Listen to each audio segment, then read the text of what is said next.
All right, it is always a pleasure to have my next guest on the show. It's one of the top heavyweights in all of New England, the Rasquatch, Ras Hylton. He's on a 3-fight win streak. You've never looked any better, my man. And I understand you have some exciting news to break. So I'm just going to hand the floor over to you and let you make this announcement.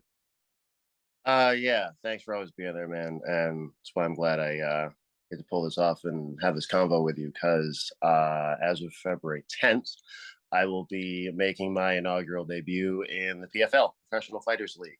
I it all just kind of fell together last minute. I was getting set to begin a long camp for a real big competitor in Brendan Battles for a title fight down at Cage Titans. Thank you to Mike Bolver and everybody for having us down. But then, like right after this, uh, I got the offer, and when someone says, "Hey, PFL," you say thank you. And I got another real tough matchup in Danilo Marques fighting out of Brazil, and we're both looking to make an impression. So February 10th, that's going to be the birthday gift I give to myself. Is my first win in a whole new world. Yeah, it's a When good time, is, man. when is your birthday? February 9th. Oh, wow. Okay.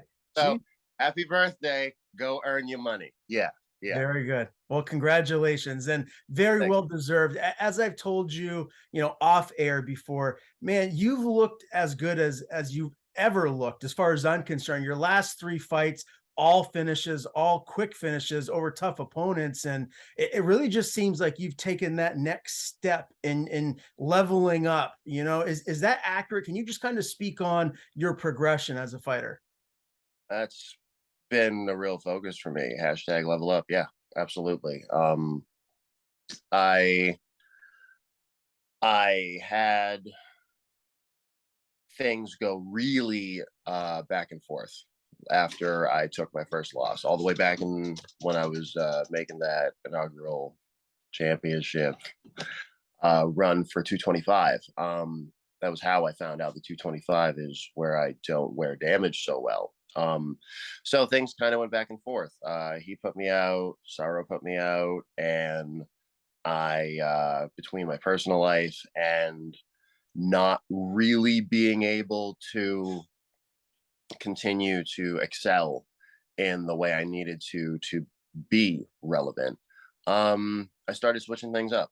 I Fortunately through Sorrow, I got introduced to the bare knuckle world. I met a lot of good people there. Bobo O'Bannon, still a really good friend of mine. There are a lot of great people who do crazy stuff, and it helped to kind of start that transition. And as I mentioned to you recently about the Che Institute coming in Dragonfire Martial Arts, John Panette and I clicked in a way with my technique that it just was written in the stars, or however, whatever cliche way you want to phrase it. We both come out of traditional Okinawan and Korean martial arts, and twisted and got adopted into something that was more practical, competition relevant. And with everybody down at ATT, American Top Team in Tampa, World Class Martial Arts, Ralph Garcia heads the show. But again, great group of people outside of my normal routine that helped to kind of change my mindset without trying to change who I fundamentally am, because I'm not in it for the usual type of like over the top like McGregor, O'Malley, and all the hype trains. Having whoever you think of as that like mouthpiece fighter, I don't do well in that arena. I really am just a traditional kumite kind of guy, and I'm using this to really figure out what I need to do as an old man when I'm too cranky and broken to do this for a living. So, yeah, I want to make sure that foundation that I pass on is nice and strong. And I've got whatever it is that those of us who do this have in our brains that says, this is great. This is amazing. Do this a lot. And yeah, now I get to go play with other big guys who are just as hungry. And the turnaround is really one of my favorite things about PFL is, well,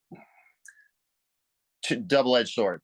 I love it. Fast turnaround. I don't need to worry about like planning things out, and it's all very get in, get it done, get ready for the next one. Downside of that being no elbows, which I was finally really starting to incorporate into my training in a more cohesive flow with the rest of my striking. So unfortunately, we got to set that on the back burner for a minute. But I mean, professional fighters league, nothing but killers. It's all a crapshoot. You don't know who you're going to end up with. There's a level of excitement to that I really didn't consider a thing until I was faced with the opportunity, and now I can't wait to see what it feels like. Yeah. Now, is this just a one fight deal, or did you sign a multi-fight contract? Well, I don't know honestly how much I'm allowed to go into, but basically the way it works is they offer you the contract that says, "Here, come fight this one time," and I guess a good way to think of it is kind of like what Dana White does for the Tuesday night series. Mhm. Um, is your opportunity to get into the regular season. So you do get paperwork that says like, if we like you, you can come in, but also if we don't, or if there's just not enough for you, then we reserve the right to decline as well. Mhm. So this it really is. Here's your opportunity. This can go everywhere, all the way up to the championship, or we can put you out on your ass tomorrow. But I mean, they seem like great people, so they'll make a good decision. So February 10th, what venue, where is this being held? So what I was telling you, I just signed earlier. That's where I found out where the venue is. So like 10 minutes ago, I just found out I'm fighting at Universal Studios in Orlando. Yeah. So 6-year-old me is going nuts right at the same time, but 34-year-old me is loving my 35th birthday. Very Mm. cool, man. Well deserved. So Danilo Marques, this is your opponent, former UFC fighter. We know him. He's a grappler, very, very proficient there in that aspect of MMA. Is this the toughest fight you've ever had? Because you've had a couple of big fights in Bellator, really tough opponents. Is this tougher than those fights? I Man, until you get in there, you don't know who you're dealing with. But on paper, yeah, definitely. He's I mean, he's 2-2 in the UFC, but not because he lacks in talent. I mean, obviously short notice, but I've already been going through footage, and his backpack game is no joke. He comes out of Damian Maya's jiu-jitsu family for the last part of his life. It's been over a decade there. I think he still is with Vila. So I Forgive me, you'll have to fill in the name later, but Damian Maya's gym. He's a guy who, in one of the promo videos, they were talking about how Damian Maya wouldn't give him his black belt from over almost, yeah, like 9 years. It was 9 years. It was almost a decade that he wouldn't get his black belt because he didn't train in a gi enough. And that's a pretty prevalent attitude when it comes to BJJ martial artists. So, not a huge um, not a huge shock there, but it shows the dedication that he had to not care about the rank. There's fortunately a growing contingent of martial artists who it's not a disrespectful don't care about the rank, but it's about, okay, yes, the ranking system is used, but it's not my primary focus. And he lived that portion and lives that martial artist lifestyle. So I don't know anything about him as a person, but just having that information and seeing the way that he approaches his opponents in the fights that I have studied, I would say that definitely on paper and most likely, we're in the PFL. This is my toughest challenge yet, definitely. He's a high level competition, high level grappler. I'm a striker.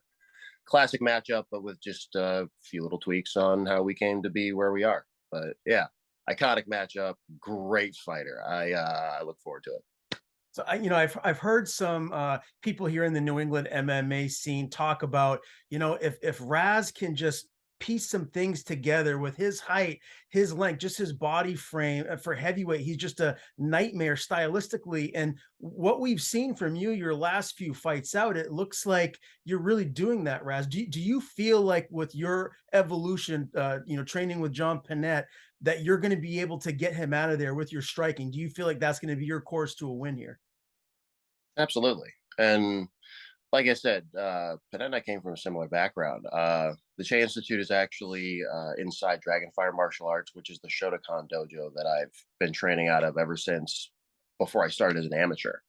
Um, I've actually had a very wide range of experience when it comes to traditional martial arts, and it's been really difficult to, for me anyway, with the way my magpie's nest of a brain works, to take all that wide range of information and distill it down into the parts that get the job done as quickly and efficiently as possible, because there's just so many fascinating concepts, and there's a massive range of ways you can arrange 206 bones into a configuration that hits or chokes or does whatever to somebody. So I I love martial arts, and it's a fascinating, never-ending puzzle for me. And I've had a lot of people tell me the right things over the years, and I'm just finally starting to hear it and really listen and adopt it the way that I need to, and focus, most importantly. Both professionally and personally, everything's getting closer to where you're at. You that whole aim for the moon and you'll hit the mountaintop, or whatever that proverb was.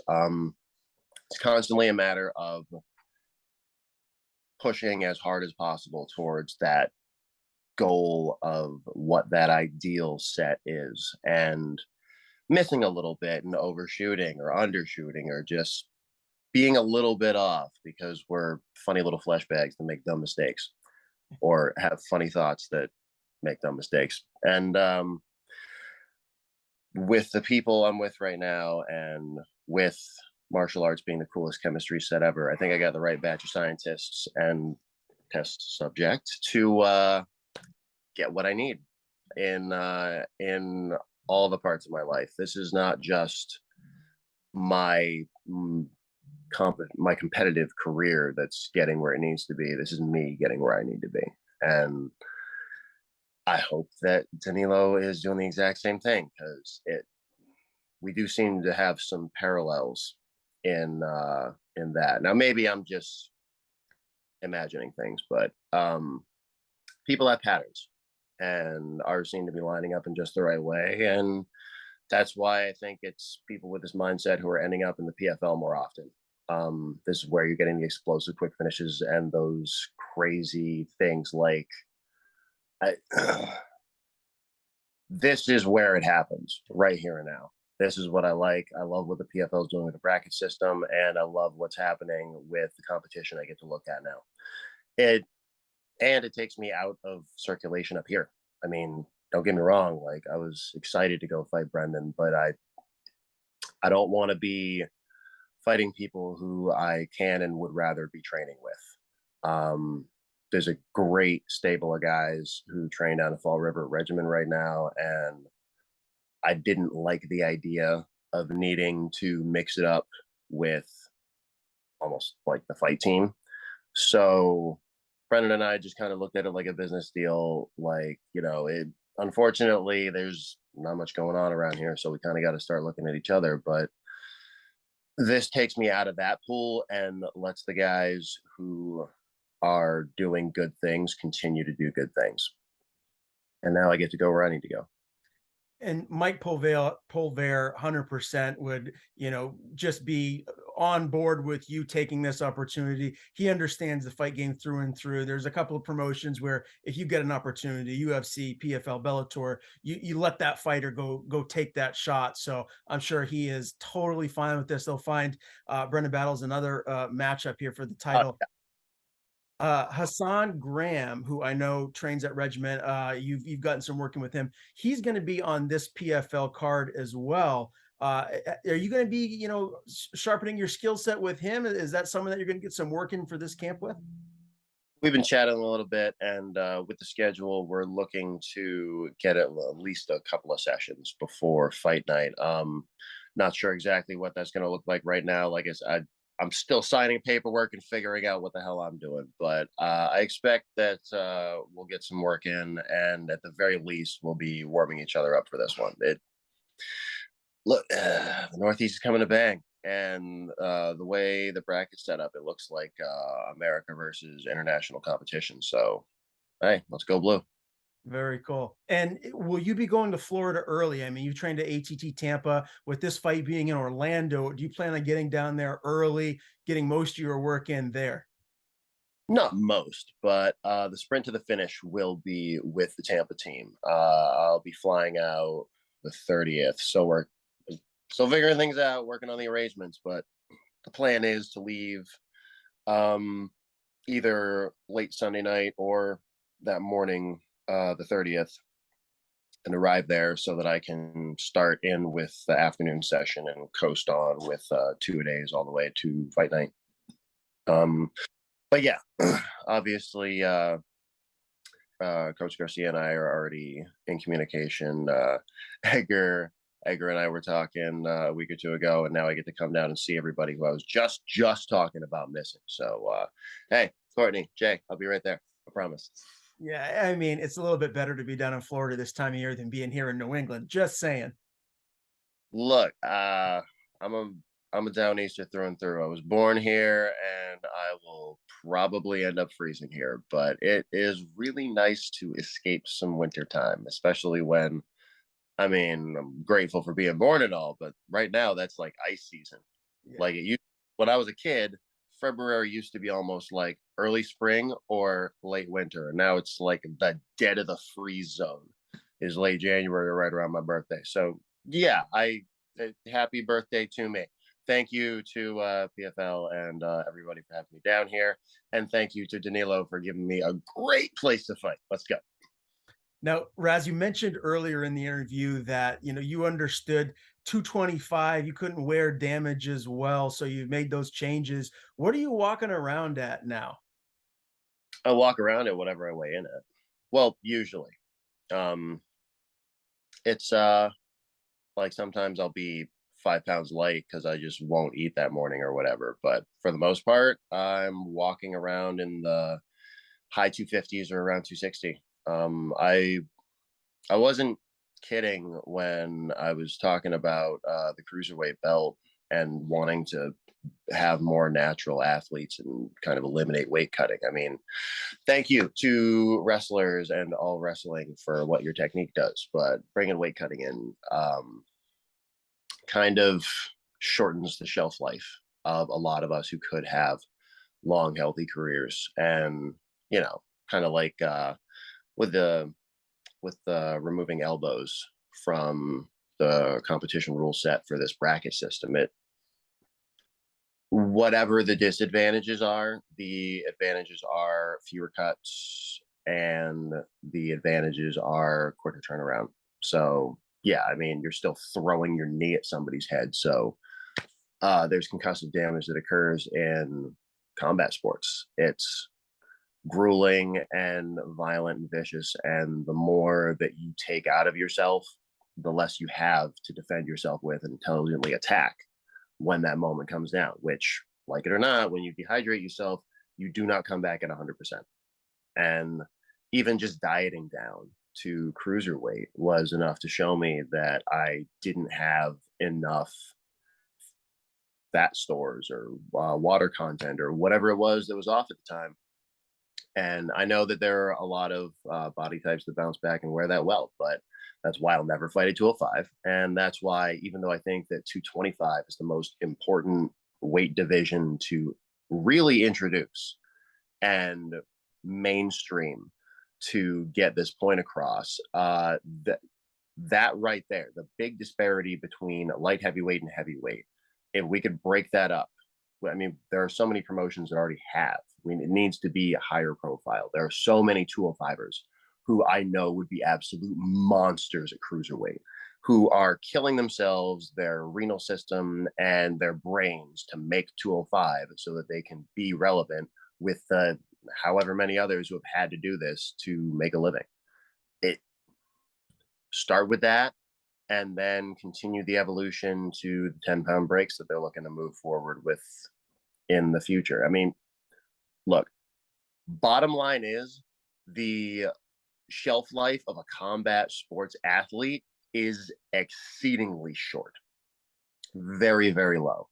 We have one of the shortest career spans that you can look at. And being able to come out of the other side of that in a better condition is one of the most important things that a lot of us don't have the financial ability to mitigate. So, yeah, that's one of the biggest moves and one of the biggest platforms that I think more people need to stand up on because, I mean, unfortunately, until PFL, UFC, ONE FC, until one of these big names puts a strap on it, it doesn't matter, and they're not going to generate enough revenue for fighters to make a living. Sucks. Very well said. And I completely agree with you 100%. I said for the longest time, it makes zero sense to me that, you got light heavyweight at 205 and then heavyweights can weigh all the way up to 265. And there's that 60-pound gap. It's ridiculous. So you're 100% right. The bigger promotions need to implement this cruiserweight division. Raz, let's talk about this fight. Again, February the 10th.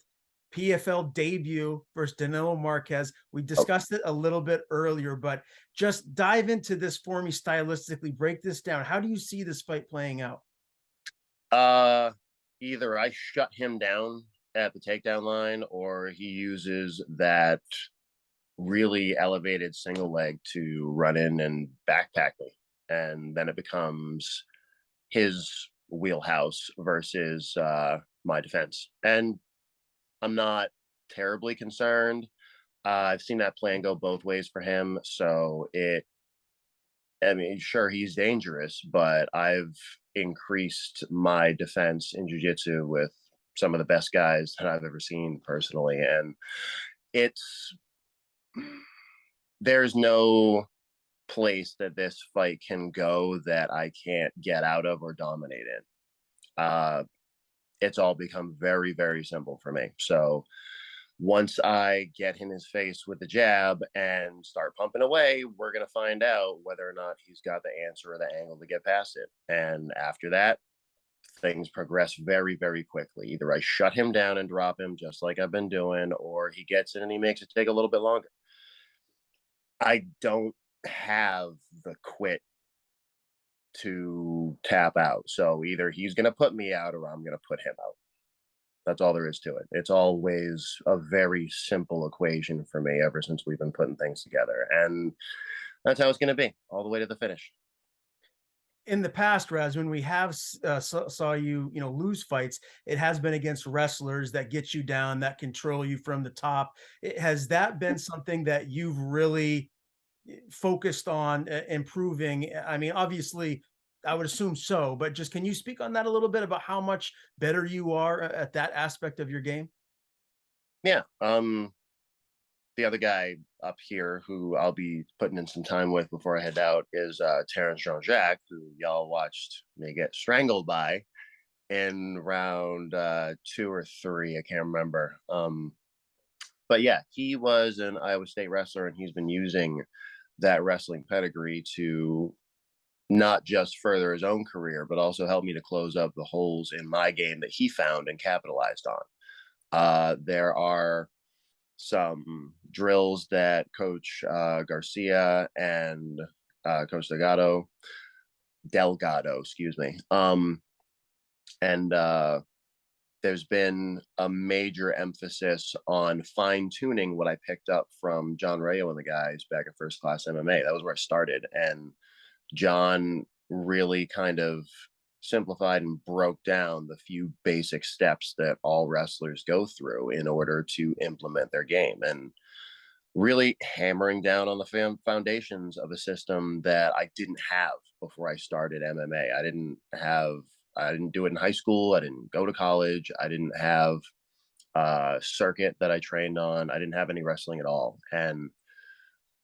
walking in as a white belt and learning the system has gotten me to a point where I'm now going to be able to create that wall. And if we do get past the jab range, I have answers to shut down the takedown so that we can go back to the jab range, because that's where I'm going to have the most success, is on the complete outside. Nobody else is going to reach like me except for John Jones. So if I don't use that, then that's on me. And I'm giving them the success that, as you've seen, plays out very well in a wrestler's favor. I don't want to see that no more. I don't want to be laying down playing the hug game. If we're doing any kind of wrestling, it's going to be me pressing somebody up against the fence, driving in some knees, and getting ready to put them to sleep. That's it. I don't have time for anything else. I love it, man. I'm so happy for you. This is an opportunity that really could springboard you and big things around the corner, starting with this matchup February 10th against Danilo Marques. I really appreciate you doing this with me here today and giving me the first interview to help announce this. Very Oh, happy. on. Who else would I talk to first? You. Who else has been there, right there with me, having like real actual talk since day one? Like, there's nobody in the media sphere who have been able to really hang out with like this. So, yeah, you've been right there with me from the beginning. You gave me shine when neither one of us knew where this was going, and now we get to reap the rewards. So thanks for being there with me and for continuing to just be yourself and not get caught up in the bullshit that most of us do. Appreciate you, bro.